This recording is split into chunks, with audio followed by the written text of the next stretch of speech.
नमस्कार दोस्तों, Bihar G L के चैनल में आपका स्वागत है। अभी हमारी मौजूदगी खगड़िया प्रखंड के जलकौरा में है। जलकौरा पंचायत भवन में वहीं जो है आज जो है आंगनबाड़ी सेविका और पंचायत के को जो है प्रशिक्षण दिया जा रहा है। जलकौरा के जो सरपंच है मौजूदा ब्रजकिशोर सहनी जी और जो यहाँ के जो चौकीदार हैं जलकौरा के जो एमडी मुसाहिद, वो भी मौके पे मौजूद है और तमाम लोग भी हैं।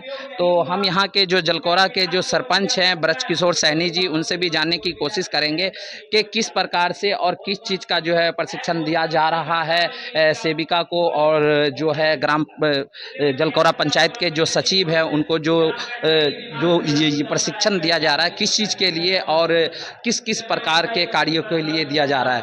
तो आइए हम उनसे जानने की कोशिश करते हैं। सर जी, बहुत बहुत धन्यवाद आपका, आपके चैनल परिवार को। जिस प्रकार से आज देखा जा रहा है कि जलकौरा पंचायत की जो आंगनबाड़ी सेविका हैं और जो पंचायत सचिव हैं उनको जो है आज उनको जो है प्रशिक्षण दिया जा रहा है आपके द्वारा, और वहीं जो है जलकौरा के जो चौकीदार है एमडी मुसाहिद जी वो भी हैं और यहाँ तमाम लोग हैं। तो आप इस पे ज़रा खुलासा करेंगे सर, किस प्रकार से और क्या चीज़ के लिए जो है इनको जो है समझाया जा रहा है और किस कार्य के लिए? देखिए, वंशावली निर्गत करने का जो कार्य था आज से पूर्व, कुछ महीनों से पूर्व, कि डायरेक्ट सरपंच के माध्यम से निर्गत होती थी। अभी भी उसी प्रकार से निर्गत का प्रावधान है, बस थोड़ा सा बदलाव किया गया है कि डायरेक्ट जनता सरपंच से जुड़े हुए थे, अब बीच में पंचायत सचिव को खड़े कर दिए हैं और पंचायत सचिव के साथ जो एक आवेदन फॉर्म जो तैयार किया गया है तो उसमें वार्ड सचिव, चौकीदार, आंगनवाड़ी सेविका एवं मुखिया जी, इनको शामिल किया गया अनुशंसा के लिए। और ये वार्ड सचिव और आंगनवाड़ी सेविका इन लोगों को शामिल किया गया, परंतु इन लोगों को किसी भी प्रकार का प्रशिक्षण नहीं दिया गया। और हमारे पंचायत में जब ये जो कह रहे हैं कि वार्ड सचिव और सेविका जो पंचायत की होती हैं महत्वपूर्ण मायने रखता है और इनको किसी प्रकार से कोई प्रशिक्षण नहीं दिया गया, कोई जानकारी नहीं दिया गया, तो ये कैसे काम करेंगे? देखिए, वार्ड सचिव ही मात्र एक ऐसा चुना हुआ जनप्रतिनिधि है जनताओं के द्वारा जिनके चयन में एक शैक्षणिक योग्यता का प्रावधान दिया गया। मैं धन्यवाद देता हूं चुनाव आयोग को कि वार्ड सचिव के चुनाव में कम से कम एक चुनाव तो कम से कम शैक्षणिक योग्यता के आधार पर हुआ। बाकी मुखिया, सरपंच समिति, जिला परिषद, विधायक, सांसद कहीं कोई प्रावधान नहीं है। आप मैट्रिक पास हो या ग्रेजुएशन हो या पीजी किए हो या नर्सरी पास हो या नहीं हो, कहीं कोई मतलब नहीं है शिक्षा का, परंतु वार्ड सचिव के चयन में वो शिक्षा का प्रावधान किया। मैं पुनः धन्यवाद देता हूं। तो और मैं धन्यवाद पुनः बार बार देता हूं कि वंशावली के कार्य में जो उन्हें शामिल किया गया वार्ड सचिव को, इससे मैं काफी प्रसन्न हूं कि वे शिक्षित लोग हैं। और वंशावली जो आएंगे तो वंशावली में जो नियम है उसको फॉलो जो शिक्षित है वही कर सकते हैं। पंच, वार्ड पंच या वार्ड सदस्य अधिकतर हमारे पंचायत की बात कर रहे हैं कि निरक्षर ही है, जो वंशावली को समझ नहीं पाएंगे और सही अनुशंसा नहीं कर पाएंगे, जिसके वजह से परेशानी हो सकती है। परंतु शिक्षित लोग भी हैं, तो इसका मतलब ये नहीं है कि प्रशिक्षण की उन्हें आवश्यकता नहीं है। प्रशिक्षण की आवश्यकता हर लोगों की है, जो कि नया काम है तो प्रशिक्षण चाहिए ही। तो आंगनबाड़ी सेविका, चौकीदार और वार्ड सचिव ये तीनों शिक्षित हैं और ये तीनों कहा जाए तो गवर्नमेंट बॉडी है। एक चीज़ निकल करके सामने आता है कि अक्सर देखा गया है कि जब जो है आंगनबाड़ी सेविका और जो है पंचायत सचिव, तो इनके द्वारा जब इस कार्य को किया जाएगा तो इसमें कहीं लोगों को, जनता का ये भी कहीं जगह जगह से निकल करके सामने आता है, करप्शन भी कहीं ना कहीं बढ़ जाता है। तो उस पर क्या कुछ आप कहेंगे?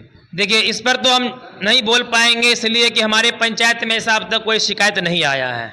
और इससे पहले भी हम लोग काम करते थे तो इसमें भी पहले भी हम लोग पंच सदस्य के गरिमा को देखते हुए मैंने उन्हें सम्मान और अधिकार देने का काम किया। जब भी वंशावली बनता था तो डायरेक्ट जनता मेरे पास आते थे, लेकिन मैं उस बीच में एक आवेदन फॉर्म तैयार किया था जिसका अग्रसारित जो है करना 5 सदस्य का काम था और उनके अनुशंसा पर ही मैं निर्गत करता था।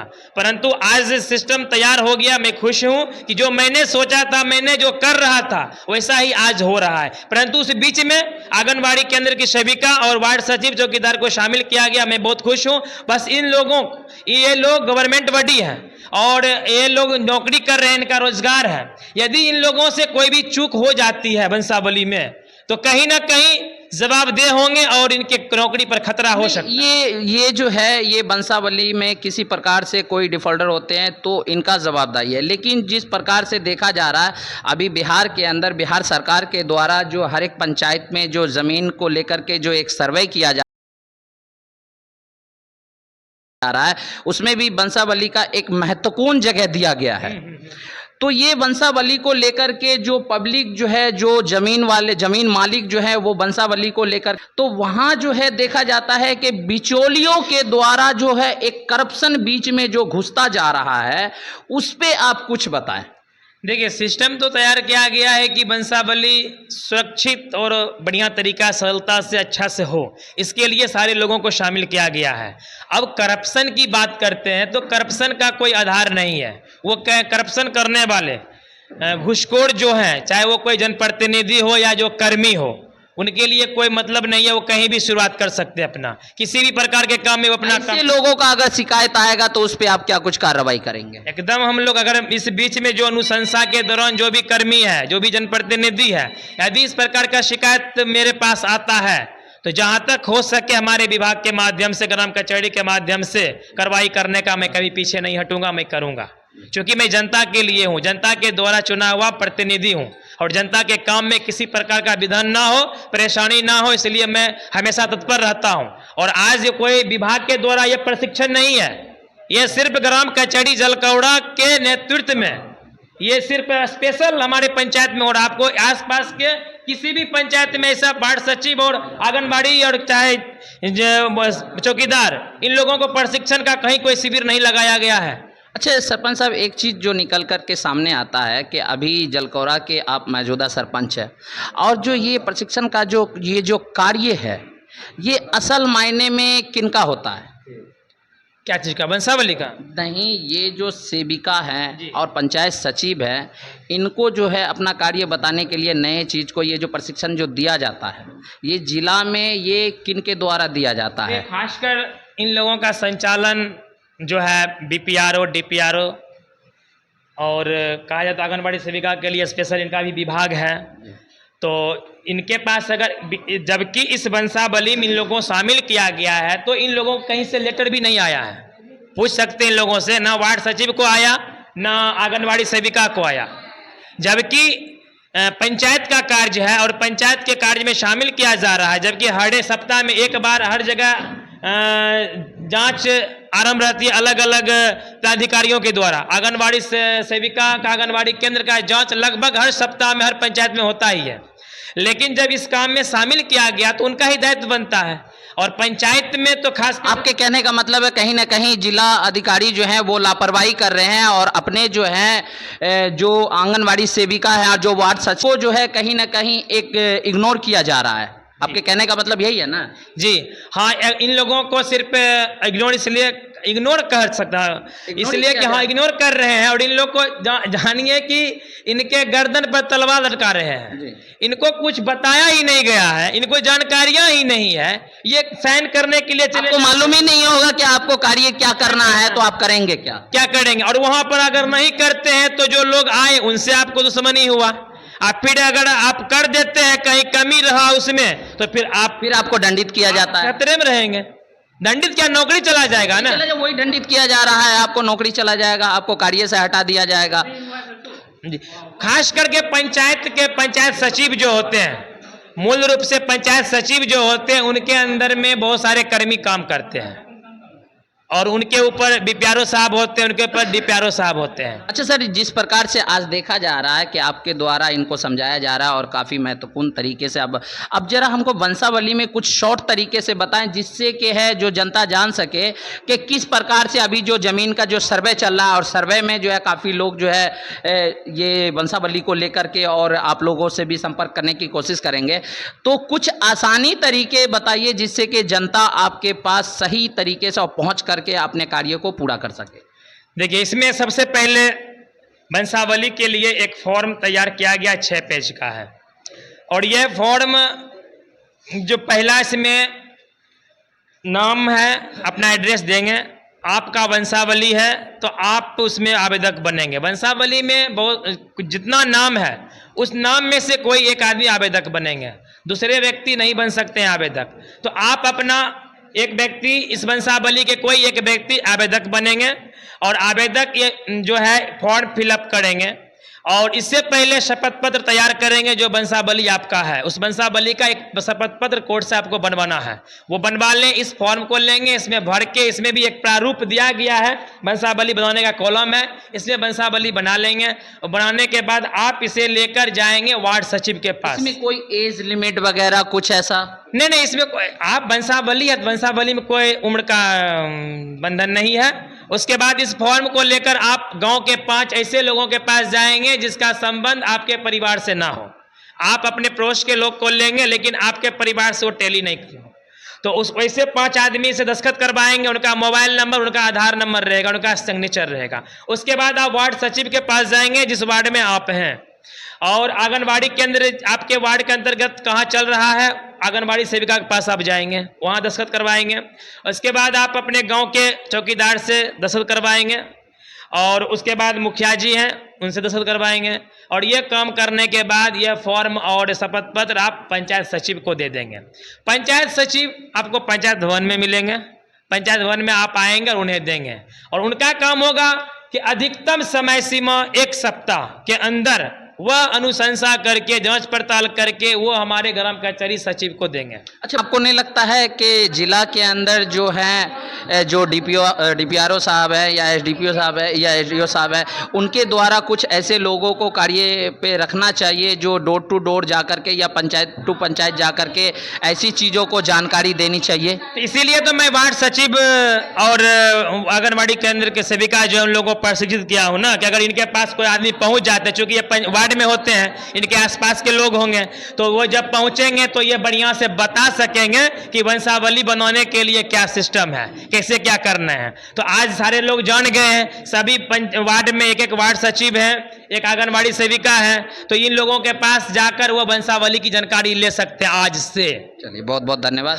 तो जिस तरीके से देख सकते थे कि अभी हमारे साथ जलकौरा के जो मौजूदा सरपंच है ब्रज किशोर सैनी जी वो थे, और इनके द्वारा जो है तमाम जो है जानकारी जो है दिया गया है। तो आप लोग अगर संतुष्ट है तो कमेंट कर सकते हैं। और वहीं जो है हमारे जलकौरा के जो चौकीदार हैं एमडी मुसाहिद जी, हम उनसे भी जानने की कोशिश करेंगे। आज ये भी यहाँ पे बैठे हुए हैं, तो इनसे भी जानने की कोशिश करेंगे कि किस प्रकार से और इस तरीके से आज देखा जा रहा है कि वंशावली को लेकर के यहाँ पे ग्राम पंचायत कचहरी में जो यहाँ पे जो सेविका है, आंगनवाड़ी सेविका है और जो है सचिव है, उनको आज प्रशिक्षण दिया जा रहा है। तो इसमें क्या कुछ आप लोगों का जो है मुख्य भूमिका है?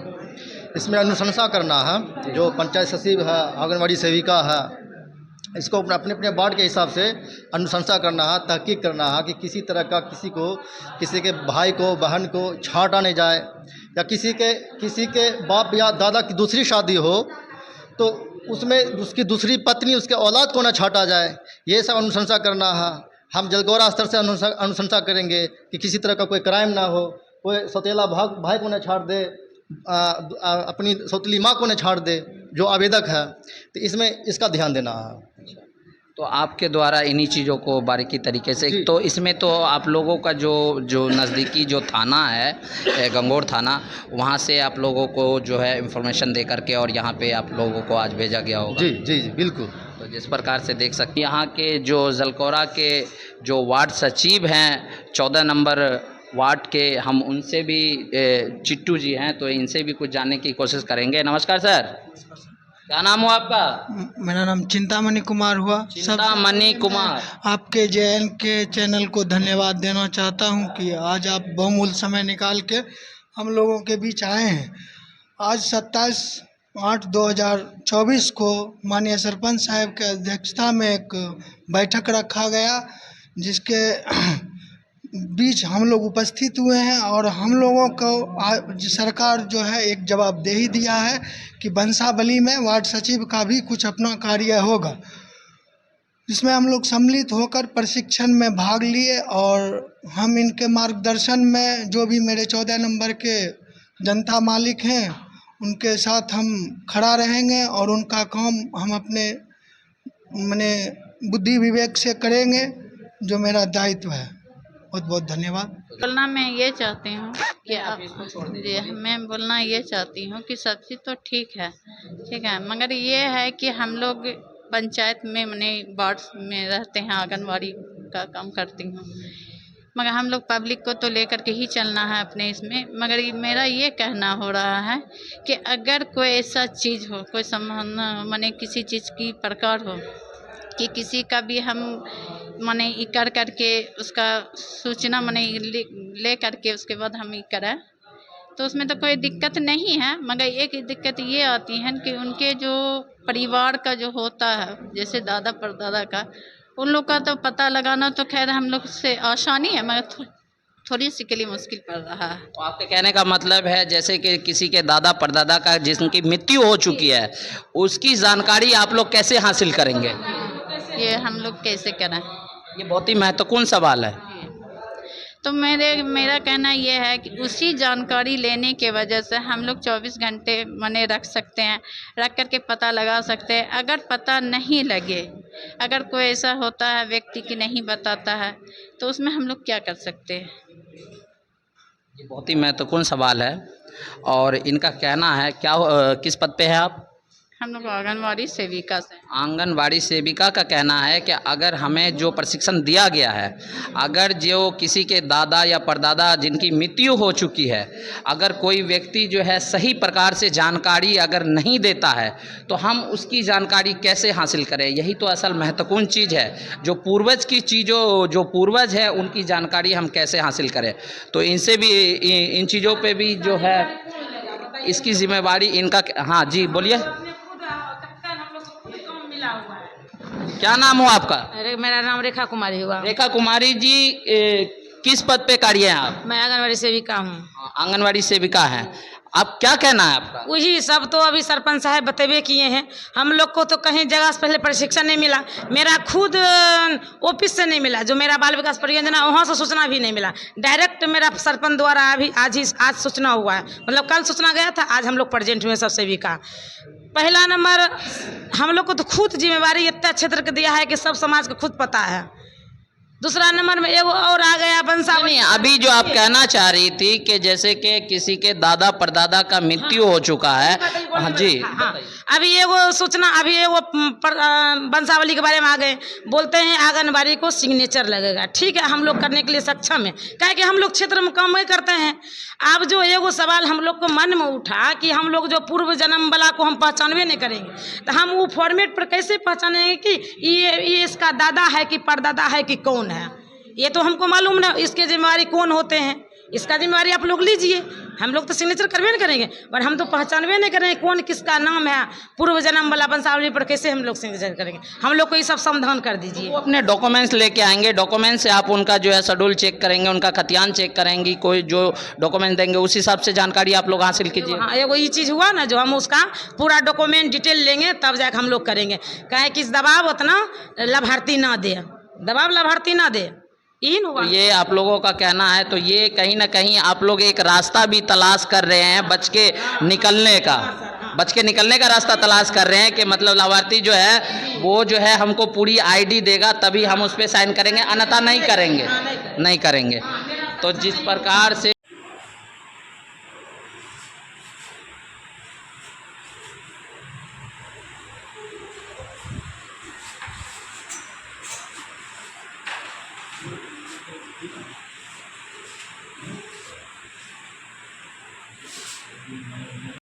आप लोग बिहार JLK चैनल को लाइक करें, सब्सक्राइब करें और कमेंट करें।